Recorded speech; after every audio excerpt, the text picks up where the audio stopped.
सितंबर 1940 Japan ने Germany और Italy के साथ एक संधि पर हस्ताक्षर किए, जिसका मकसद था पूरी दुनिया से अमेरिका का दबदबा खत्म करना। लेकिन इसके अलावा भी इन देशों के अपने कुछ मकसद थे। जापान पूरे एशिया पर अपना दबदबा बनाना चाहता था। हिटलर पूरी दुनिया को ये दिखाना चाहता था कि नाजी ही आर्यन हैं और सर्वश्रेष्ठ हैं, और इटली ब्रिटिश साम्राज्य को खत्म करना चाहता था। अपने इन मकसदों के लिए जहां जापान 3 साल पहले 1937 में काम शुरू कर चुका था, वहीं 1 साल पहले 1 सितंबर 1939 को हिटलर भी पोलैंड में घुस चुका था। पोलैंड में घुसते ही ब्रिटेन और फ्रांस ने नाजियों के खिलाफ जंग का ऐलान कर दिया। एक तरफ ब्रिटेन नाजियों से लड़ रहा था, तो दूसरी ओर जापान उन एशियाई देशों की ओर बढ़ रहा था जिन पर सालों से अंग्रेजों का शासन था। जापान को रोकने के लिए ब्रिटिश साम्राज्य ने भारत से भी हजारों लोगों को मलाया और सिंगापुर भेजा। भारतीय अंग्रेजों के बनिस्बत कई युद्धों में लड़े और जीते भी, लेकिन 15 फरवरी 1942 को ऐसा नहीं हो पाया। मात्र 30,000 जापानी सैनिकों ने 85,000 अंग्रेजी सैनिकों को घुटने टेकने पर मजबूर कर दिया। ये सरेंडर अंग्रेजों के आज तक के सबसे शर्मनाक सरेंडर में से एक था। अंग्रेजों की इस हार ने ही बाद में आज़ाद हिंद फौज की नींव के पहले रणबांकुरे तैयार करने का काम किया, और इस नींव के पहले पत्थर बने गढ़वाल राइफल्स के रणबांकुरे। सुभाष चंद्र बोस की नेशनल इंडियन आर्मी यानी आजाद हिंद फौज के उत्तराखंडी आखिर तक सबसे महत्वपूर्ण हिस्सा बने रहे। पहाड़ी बॉस के दिल के सबसे करीब थे, और यही वजह रही कि आजाद हिंद फौज के सबसे प्रमुख पदों पर ज्यादातर उत्तराखंडी ही काबिज रहे। आज इतिहासनामा के इस एपिसोड में हम आपको बताएंगे दास्तान आजाद हिंद फौज के पहाड़ियों की। जानेंगे कि कैसे गढ़वाल राइफल्स के सैनिक बोस के सबसे फेवरेट बने, और कैसे इन उत्तराखंडियों ने ही आजाद हिंद फौज को मजबूती देने में प्रमुख भूमिका निभाई। इस एपिसोड में ये भी जानेंगे कि आजादी के बाद आजाद हिंद फौज के पहाड़ियों का आखिर हुआ क्या, वे कहां गए। साथ ही जानेंगे उस घटना के बारे में जिसकी वजह से नेताजी सुभाष चंद्र बोस का उत्तराखंडियों से खास लगाव बना। इतिहासनामा के इस एपिसोड में आज बात आजाद हिंद फौज और उसके उत्तराखंडी वीर जवानों की। 1942 में सिंगापुर में जब अंग्रेजों की जापानियों के हाथ शिकस्त हुई, तो अंग्रेजों के सभी सैनिकों को युद्धबंदी बना लिया गया, और इन युद्धबंदियों में भारत के भी कई हजारों सैनिक शामिल थे। भले ही पहाड़ी यानी गढ़वाल राइफल्स के सैनिक अंग्रेजों की तरफ से लड़ रहे थे, लेकिन दिल से वो भी भारत को आजाद देखना चाहते थे, और इसमें सभी भारतीय सैनिक शामिल थे। और उनकी इसी भावना ने उनके लिए न सिर्फ जापान की कैद से निकलने का रास्ता तैयार किया, बल्कि वे आजाद हिंद फौज की शुरुआती टीम का हिस्सा भी बन गए।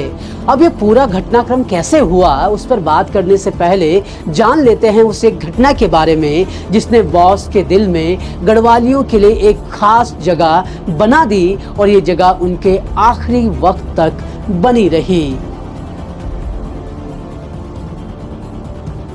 साल 1930 पूरा भारत गांधी जी के दांडी मार्च से एक होता दिख रहा था।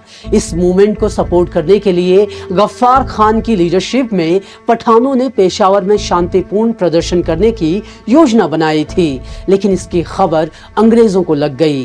अंग्रेज गांधी जी समेत पूरे भारत में इस मूवमेंट को ठंडा करना चाहते थे। अंग्रेजों ने कैप्टन रिकेट के नेतृत्व में गढ़वाली सैनिकों यानी गढ़वाल राइफल्स के सैनिकों की एक टुकड़ी को इस प्रदर्शन को फेल करने का काम सौंपा। अंग्रेजों की मंशा से अनजान पठान 23 अप्रैल 1930 के दिन पेशावर के किस्सा खवानी बाजार में आयोजित सभा में शामिल होने पहुंच गए। प्लान के मुताबिक कैप्टन रिकेट और सैनिकों ने सभा में शामिल पठानों को चारों ओर से घेर लिया।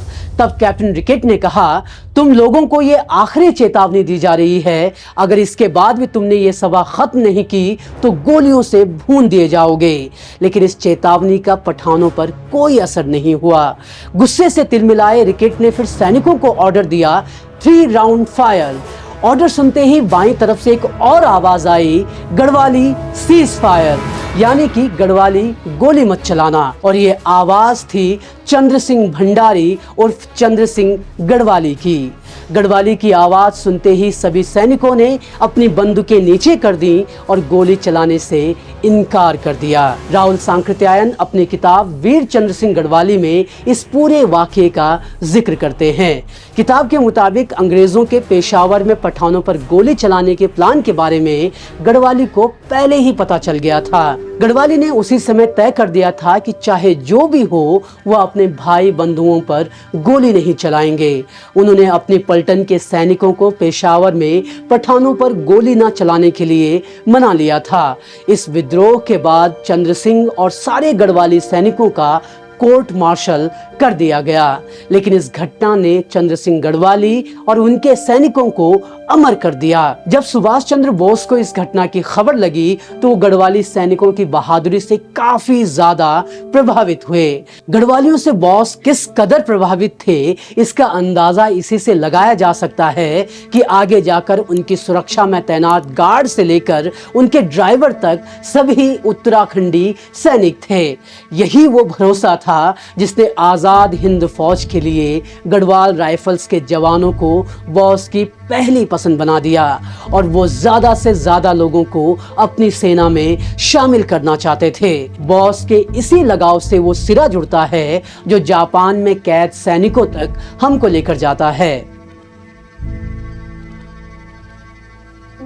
1942 में जापानियों के हाथ अंग्रेजों की हार के बाद युद्धबंदी बनाए गए सैनिकों की हालत बुरी हो चुकी थी। जापानियों ने कैसे इन सैनिकों को रखा था इसका अंदाजा आप इन तस्वीरों से लगा सकते हैं। खैर, बंदी बनाए गए सैनिकों में 40,000 भारतीय सैनिक शामिल थे और उनमें भी 2,500 गढ़वाल राइफल्स के जवान थे। यहाँ ये जानना जरूरी है कि भारत दूसरे विश्व युद्ध का हिस्सा नहीं था, लेकिन अंग्रेजों ने कई भारतीय जवानों को युद्ध में लड़ने के लिए शामिल किया था। अब क्योंकि जापान की दुश्मनी भारत से नहीं बल्कि अंग्रेजों से थी, तो इसका फायदा भारतीय सैनिकों ने उठाया और इन्होंने जापानी अधिकारियों से दोस्ती बढ़ानी शुरू कर दी। 218 गढ़वाल राइफल्स के लेफ्टिनेंट बुद्धि सिंह रावत और रास बिहारी बोस ने जापानियों के साथ दोस्ती बढ़ानी शुरू कर दी। इस प्रयास का फायदा भी हुआ और जापानियों ने सभी भारतीय सैन्य अफसरों को अपना मित्र बनाकर साथ कर लिया। अब इन्हें सशर्त यहाँ वहाँ घूमने की आजादी मिल गई थी। इसी बीच 23 जून 1942 को बैंकॉक में एक सम्मेलन हुआ और इस सम्मेलन में मोहन सिंह के नेतृत्व में 40,000 भारतीय सैनिक भी शामिल हुए और यही 40,000 सैनिक आजाद हिंद फौज की नींव के पहले पत्थर यानी पहली सेना की टुकड़ी बनी। आजाद हिंद फौज में गढ़वाल राइफल्स की दूसरी और 5वीं बटालियन के 2,500 सैनिकों और अफसरों को भी शामिल किया गया। इनका नेतृत्व कर्नल बुद्धि सिंह और कर्नल पृथ्वीशरण रतूड़ी ने किया।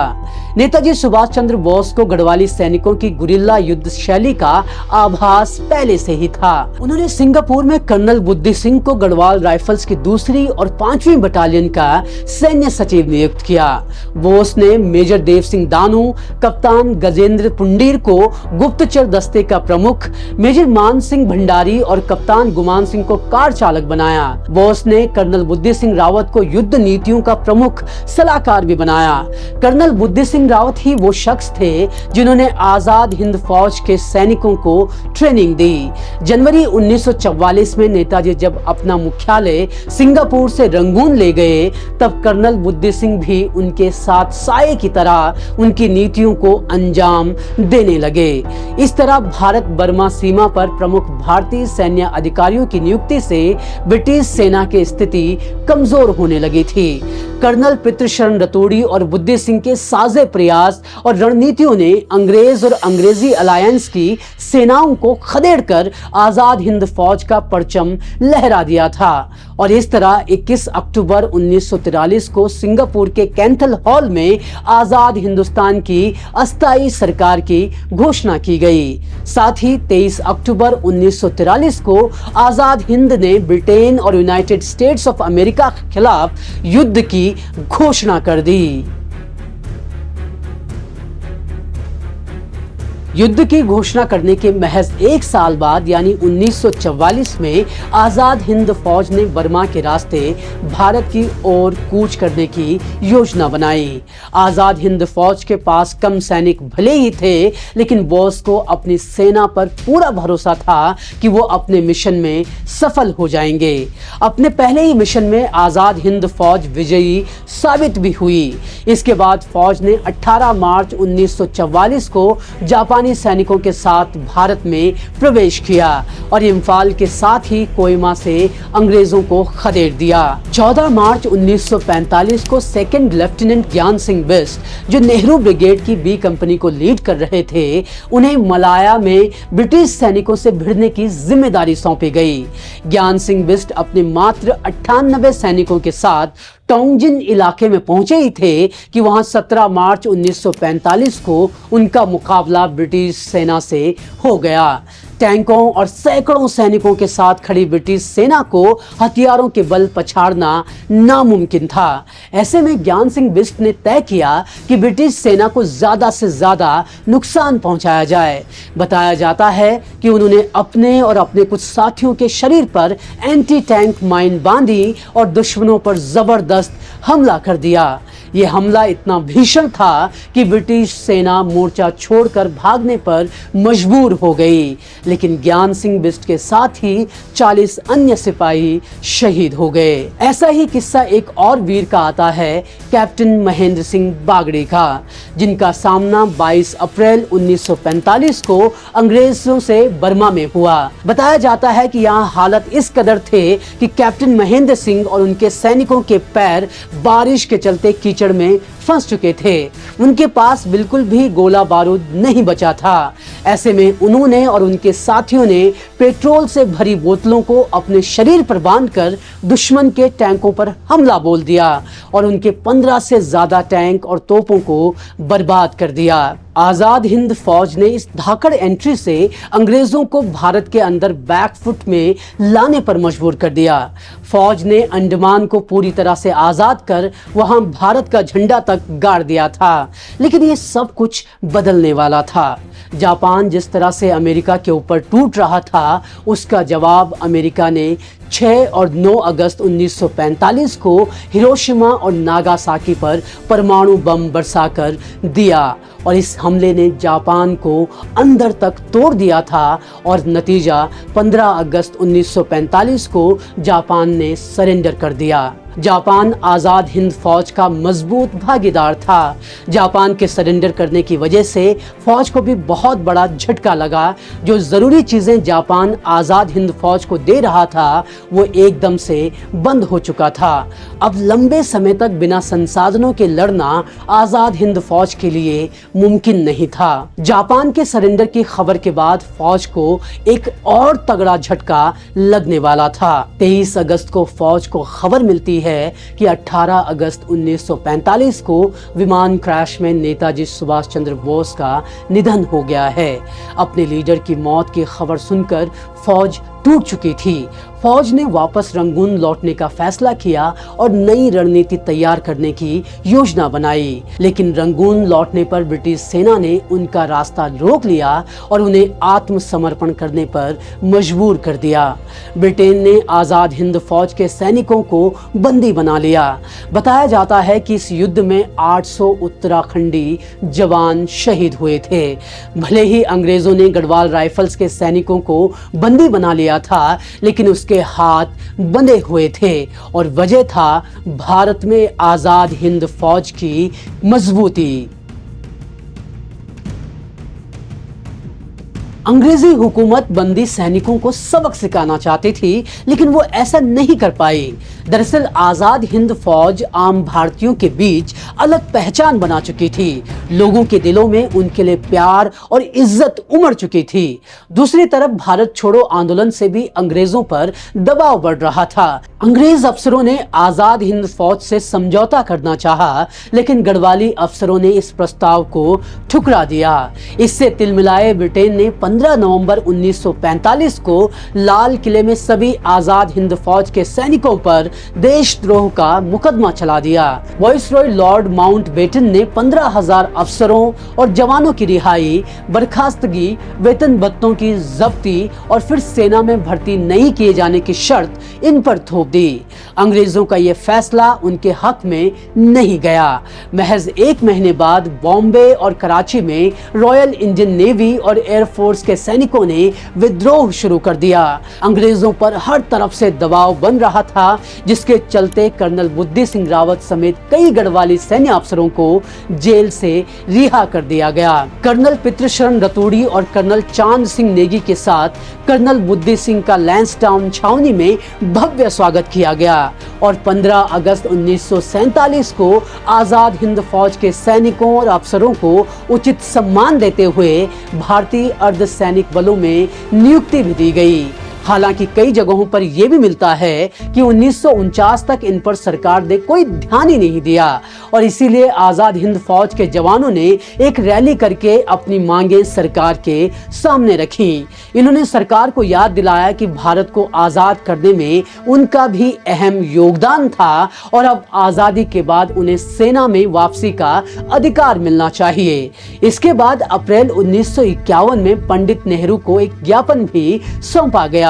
इसमें बताया गया कि किस तरह 1942 में 15,000 भारतीय सैनिकों के वेतन भत्ते का भुगतान अंग्रेजों ने रोक दिया था। ये राशि कुल 5 करोड़ थी, जिसमें से सरकार ने सिर्फ 68 लाख की मंजूरी दी थी। बाद में हालांकि सरकार ने इन रणबांकुरों की सुनी और इन्हें सम्मान से भी नवाजा गया। साल 1975 में सरकार ने कई वीरों को ताम्रपत्र से सम्मानित किया और इस तरह आजाद हिंद फौज की नींव बने गढ़वालियों ने न सिर्फ नेताजी के दिल में जगह बनाई, बल्कि दुनिया के सामने अपनी बहादुरी का लोहा भी मनवाया। ऐसा नहीं है कि आजाद हिंद फौज में सिर्फ गढ़वाल राइफल्स के सैनिक थे।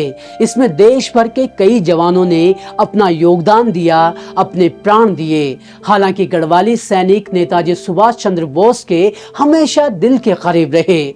उत्तराखंडी आजाद हिंद फौज की शुरुआत से लेकर देश की आजादी के क्षणों तक नेताजी के सिद्धांतों पर चलते रहे और जीवन भर इन सैनिकों ने बॉस को अपना लीडर माना रखा। खैर, दूसरे विश्व युद्ध की बात हो और हिटलर का नाम ना आए तो ऐसा हो नहीं सकता। हिटलर खुद को आर्यन बताया करता था और उसका मानना था कि आर्यन सबसे सर्वश्रेष्ठ हैं, लेकिन क्या ऐसा सच में था? कौन थे ये आर्यन? क्या आर्यन भी पहाड़ी थे? इन सभी सवालों का जवाब हमने आपको दिया है इतिहासनामा के ही एक और एपिसोड में। जरूर देखें और इस एपिसोड को लेकर अपने विचार और सवाल जरूर कमेंट बॉक्स में लिखें। साथ ही इस एपिसोड को लाइक और शेयर करना ना भूलें और हमारे चैनल को सब्सक्राइब जरूर करें। धन्यवाद।